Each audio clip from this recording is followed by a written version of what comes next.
Bonjour à tous, bienvenue sur ma chaîne. Je suis Edwige et sur cette chaîne, on parle de tout ce qui peut nous aider à briller en Christ.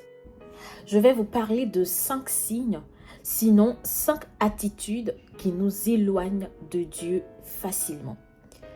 Alors, le premier élément, c'est lorsqu'on n'est pas né de nouveau, c'est-à-dire lorsqu'on n'a pas accepté Jésus-Christ pour sauveur. Dans Jean 3, verset 16, il est dit « Car Dieu a tant aimé le monde qu'il a donné son Fils Jésus-Christ, afin que quiconque croit en lui ne périsse point, mais qu'il ait la vie éternelle. » Ce premier point est très important, car il détermine la suite. Je ne parle pas d'une assiduité à l'église, ou le fait de savoir qu'il existe un Dieu. Je parle d'une vraie rencontre avec Jésus. Grandir dans l'église ne fait pas de nous des convertis à Christ, encore moins notre service dans l'église. Une sœur racontait son témoignage, elle disait « J'ai grandi dans l'église, je me suis mariée à l'église. » Un jour, le prédicateur dans sa prédication, à un moment donné, a posé la question suivante. « Qui est Jésus pour toi? L'as-tu vraiment rencontré?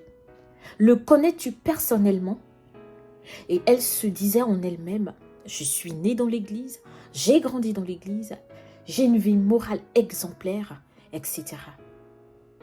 Cependant, durant toute la semaine, la question lui revenait et ne la lâchait pas. Connais-tu réellement Jésus? Là, quelque chose a commencé à se passer dans son cœur. Elle ne connaissait pas celui qu'elle priait au quotidien. Elle a réalisé qu'il lui manquait la nouvelle naissance, la rencontre personnelle avec Jésus. Alors elle s'est mise à vraiment rechercher à connaître Jésus en lisant autrement sa Bible. Et un jour, bam, il eut une rencontre personnelle avec Jésus-Christ. C'est pareil, vous savez, Paul, quand il était sur le chemin de Damas, il a rencontré Jésus d'une façon particulière. Alors vous aussi, vous devez vous poser la question de savoir si vous avez réellement rencontré Jésus-Christ. Je vous laisse réfléchir à cette question. Le deuxième point, c'est lorsque Jésus-Christ n'est pas notre Seigneur. C'est-à-dire, nous vivons comme bon nous semble sans tenir compte de lui, sans tenir compte de ce qu'il veut pour nous. C'est rester au stade de Jésus sauveur, c'est-à-dire qu'on l'accepte, oui, c'est un Dieu, et c'est tout.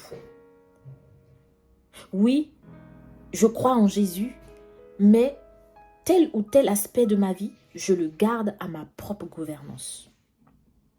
Si vous agissez ainsi, c'est une attitude qui peut probablement ou certainement vous éloigner de Dieu. Les deux premiers points nous emmènent dans Jean 3, le verset 5. L'échange de Jésus avec Nicodème nous parle de la véritable nouvelle naissance. Il est dit, Jésus répondit, en vérité, je te le dis, si un homme ne naît d'eau et d'esprit, il ne peut entrer dans le royaume de Dieu. Naître d'eau, c'est le baptême par immersion, c'est-à-dire lorsqu'on nous plonge dans l'eau. Et naître de l'esprit, c'est avoir l'esprit de Dieu en nous. C'est lui qui transforme notre façon de voir afin de voir comme lui, il voit. Notre nouvelle naissance change notre perception de voir Dieu, Jésus et le Saint-Esprit.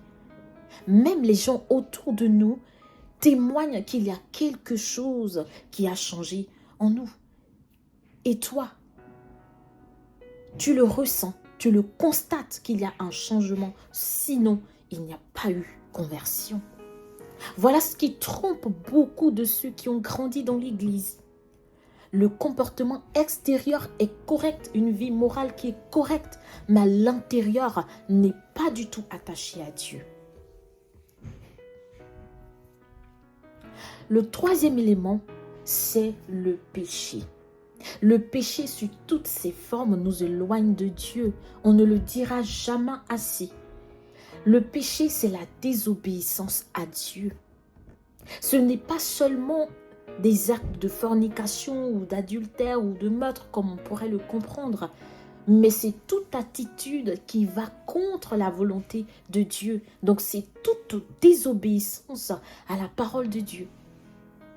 Si donc Dieu te dit une chose et que tu en fais une autre, même si cette dernière semble bonne à tes yeux, c'est un péché parce que c'est une désobéissance à Dieu. Le péché peut déjà se concevoir dans notre esprit, dans notre pensée, quand déjà nous acceptons de faire le mal. Et ensuite, nous passons concrètement à l'acte, nous le posons concrètement, alors nous avons péché.